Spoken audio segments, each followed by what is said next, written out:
Hackers and hackerettes, welcome to a new video in our TryHackMe pre-security How the Web Works series. In the previous series, we talked about HTTP, and in this video, in the previous video, not series, in the previous video, we talked about HTTP. In this one, we're going to be talking about putting it all together. So, without going too much out of topic, if you have not been watching these in order, I suggest you do. I do have a playlist on my YouTube channel called Pre-Security How the Web Works, like TryHackMe, Pre-Security How the Web Works. And once you go to this playlist, you'll find it on my channel. You will be able to watch them in order because order matters here and they are building on top of each other. Okay, enough blabbing, let's actually get into it. So putting it all together. From the previous modules, you'll have learned that quite a lot of things that go on behind the scenes when you request a web page in your browser. That is true. That is super true. To summarize, when you request a website, your computer needs to know the server's IP address it needs to talk to. For this, it uses DNS or domain name system. We did have an entire module dedicated to DNS. So if you haven't seen that, this is why I recommend you watch the previous videos. Your computer then talks to the web server using a special set of commands called the HTTP hypertext markup language. Hypertext markup language is HTML, I apologize. HTTP is hypertext transfer protocol. It's the protocol that specifies how a web browser and the web server communicate. So it's the set of rules. HTML is the, you can call it the language for the website's elements that you see right here. The web server then returns HTML, JavaScript, CSS, images, etc., which your browser then uses to correctly format and display the website to you. Okay, so a request from or like a request to a website from your browser, it goes to DNS. DNS then gives you the answer to the IP or like resolves the IP address. You connect to the web server, and then you view the website. This is it. There are a lot of other components that help the web run more efficiently, provide extra features. So other components, load balancers. When a website's traffic starts getting quite large or is running an application that needs to have high availability, one web server might no longer do the job. Load balancers provide two main features, ensuring high traffic websites can handle the load and providing a failover if a server becomes unresponsive. So yeah, essentially you have like, think of McDonald's, for example. You have multiple branches. If one branch is out of order and you want McDonald's, you can just go to a different branch and you're going to get the same experience, at least for the most part. Now, McDonald's has some human factor into it, but websites do not, or like servers, machines in general, do not have anything that would be different. So you're going to get the same exact experience as if you visited like your usual server. But if the server becomes unavailable, there are others that are in place to replace it. And the load balancer is going to essentially just send you the highly or the next available server already.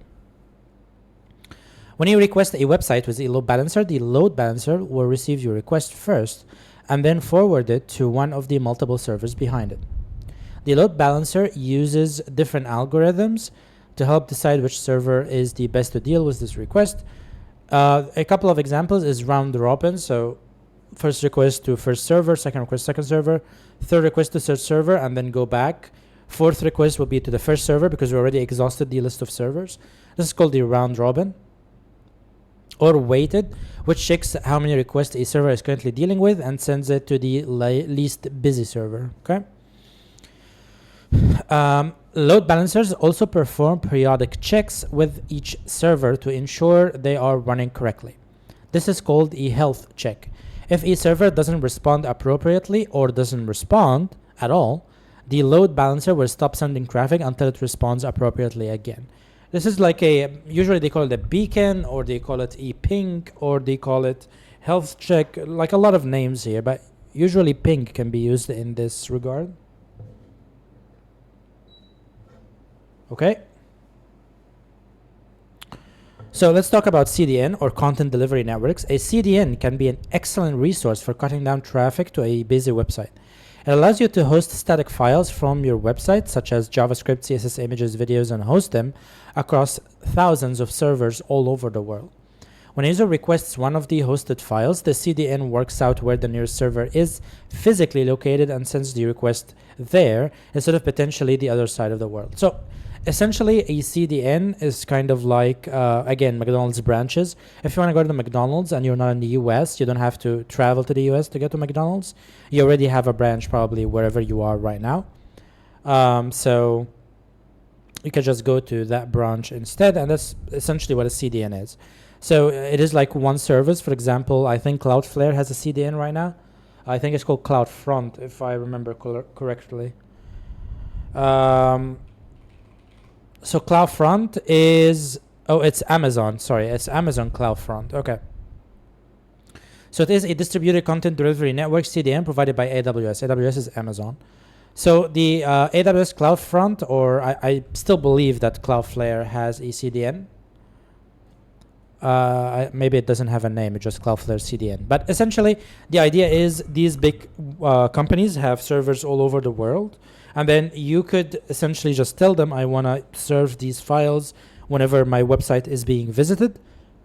And then they could set up these hosts or these static files across different servers across the world. So that way it is much faster. Instead of having to hit your server or to serve these static files, the CDN is going to handle it automatically for you.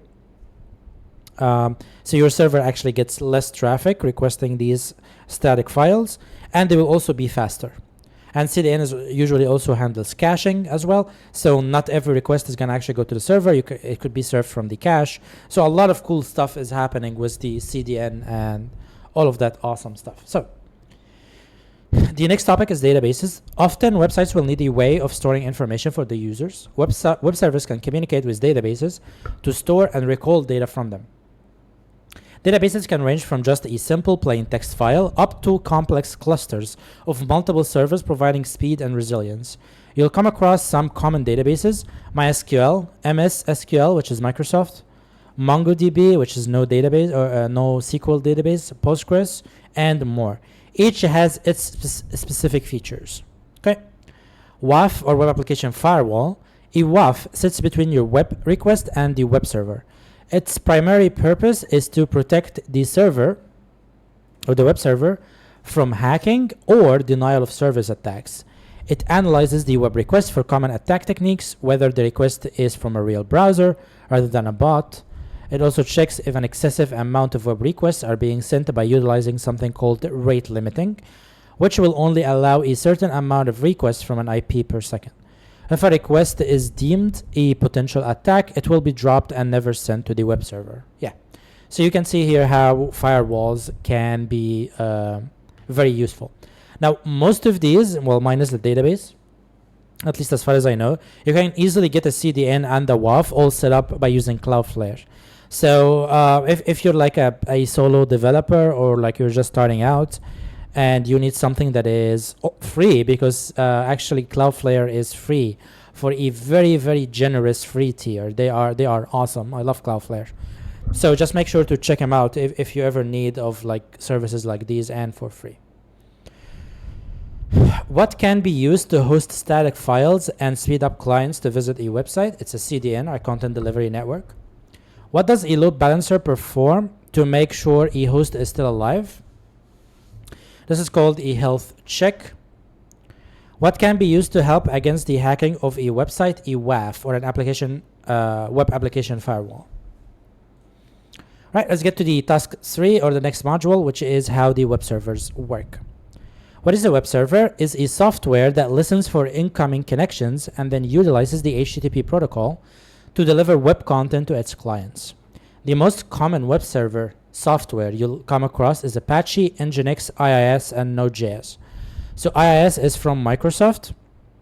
Internet Information Services is Microsoft's web server platform built into Windows Server. So if you've never used that, now you know. Apache is a free web server. Nginx is also the same. These often compete with like different things and different features to them, or not essentially different features, because both do essentially the same thing, but rather it is different priorities, I would say, for how they work.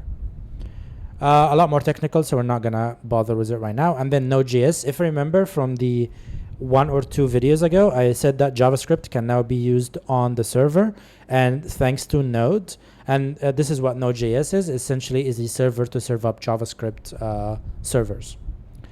A web server delivers files from what's called its root directory, which is defined in the software settings. For example, Nginx and Apache share the same default location of var www.html and Linux operating systems.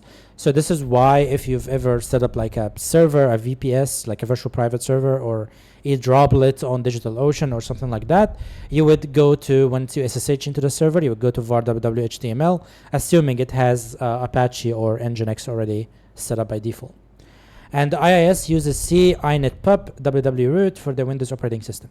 So for example, if you requested the file example.com/picture.jpg, it would send the file www.html picture.jpg from its local hard drive. This is not always true because, for example, if you're using something like Laravel, this is not exactly true, and it depends on how the application is set up. But generally, this is correct, but excuse me. Generally, this is correct, but not in every case. Because in Laravel, you have like a public folder that you will be serving these static files from. Okay. Let's talk about virtual hosts. Web servers can host multiple websites with different domain names. To achieve this, they use virtual hosts. The web server software checks the host name being requested from the HTTP headers and matches that against its virtual hosts. Virtual hosts are just text-based configuration files. If it finds a match, the correct website will be provided. If no match is found, the default website will be provided instead. Virtual hosts can have their root directly mapped to different locations on the hard drive. For example, 1.com being mapped to var www website 1 and 2.com being mapped to var www website 2. There is no limit to the number of different websites you can host on a web server, of course. Maybe I think this is not as common within the introduction of managed hosting, like Vercel, for example, or things like that. But if you've ever like deployed and managed your own server, you would be living in virtual hosts and var www and so on. Okay, there is no limit to the number of different websites you can host. Yeah, we know. Okay, static versus dynamic content. Static content, such as the name suggests, is content that never changes. Common examples of this are pictures, JavaScript, CSS, etc., but can also include HTML that never changes. Furthermore, these are files that are directly served from the web server with no changes made to them. Dynamic content, on the other hand, is content that could change with different requests. Take, for example, a blog. On the homepage of the blog, it will show the latest entries. If a new entry is created, the homepage is then updated with the latest entry. Or a second example might be a search page on a blog. Depending on what word you search, different results will be displayed. These changes to what you end up seeing are done in what is called the backend, with the use of programming and scripting languages. It's called the backend because what is being done is all done behind the scenes on the server, on the backend. You can view the website's HTML source and see what's happening in the backend, while the HTML is the result of the processing from the backend. Everything you see in your browser is called the front end. This is also being discussed massively in the previous video. So I'm not gonna say, or I'm not gonna get much into it because we already had so much in the previous video with the front end and the back end and stuff like that. Scripting and backend language. There's not much of a limit to what a backend language can achieve. And these are what make website interactive to the user. Some examples of these languages in no particular order. Column P, okay, so like the emoji. PHP, Python, Ruby, Node.js, Perl, and many more. These languages can interact with databases, call external services, process data from the user, and so much more. A very basic PHP example of this would be if you requested the website example.com, index.php, name equals Adam.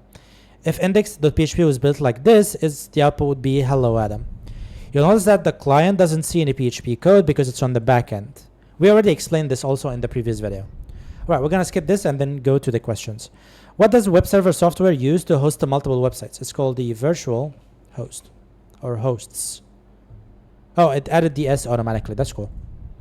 What is the name for the type of content that can change? Dynamic. Does the client see the backend code? Yay or nay? Of course, nay. If they could see the backend code, we would be in a lot of trouble. All right, we got a quiz. Using everything you've learned from other modules, drag and drop the tiles into the correct order of how a request to a website works to reveal the flag. Okay. When placing a tile in the correct position, it will highlight in green. When a tile is in the wrong spot, highlight in red. Make sure not to refresh the page as it will set tiles to back again. Okay.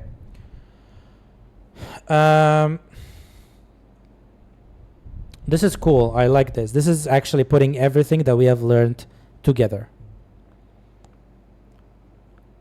Okay, so the very first thing we're gonna do is request TryHackMe in your browser.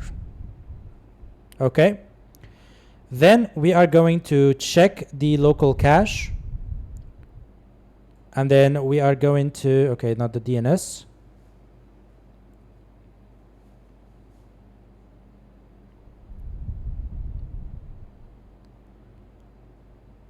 Query root server? No. What? I thought I put this DNS request. Check your recursive DNS server for address. Query the root server to find authoritative DNS server. And then the authoritative gives you the IP address. So this is all we've been doing that in our networking video if you haven't watched that. Excuse me. So then right now we have the IP address, so we are going to connect. Oh, sorry. The application firewall goes first before we connect. Then the load balancer then. Connecting is literally the last thing actually. So, and then we are passing through the firewall, or passing through the load balancer. Then we connect to the web server. Then the web server receives the GET request, web application talks, and then our website renders. Cool. This is a really cool quiz. Awesome. Your skills are skyrocketing, and it is. Every hacker needs their next mission. What's yours? Unstoppable. 90 days unstoppable. Yes. And we have everything good to go.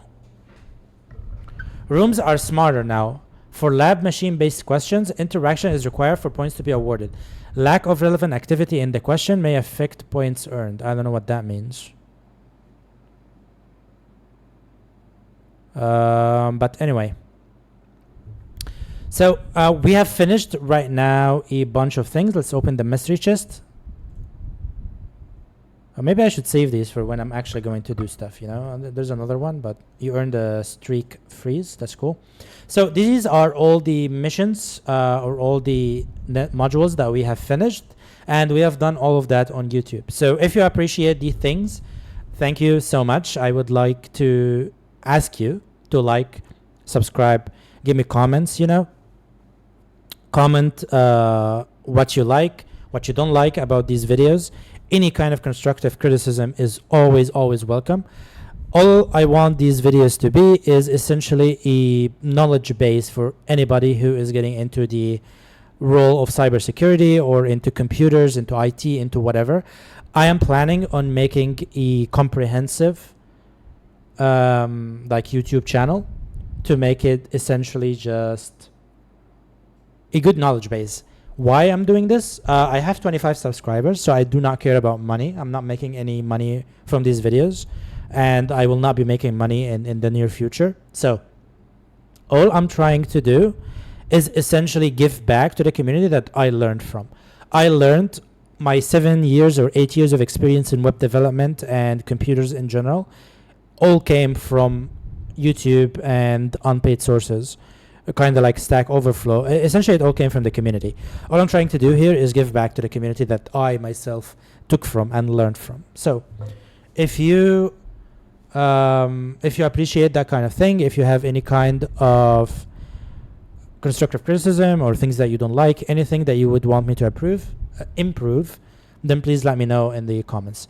Thank you for watching. I will stop blabbing right now, and I will see you in Computer Fundamentals, which is going to have its own playlist. But all of these videos are going to be in the same playlist of cybersecurity, of pre-security, like playlist on my channel, and the specific modules are in their specific playlist. So a single video will exist in multiple playlists, just to make it easier to find what you want depending on the playlist you're looking for. So again, I'll stop blabbing. Thank you for watching, and I will see you in Computer Fundamentals. See ya.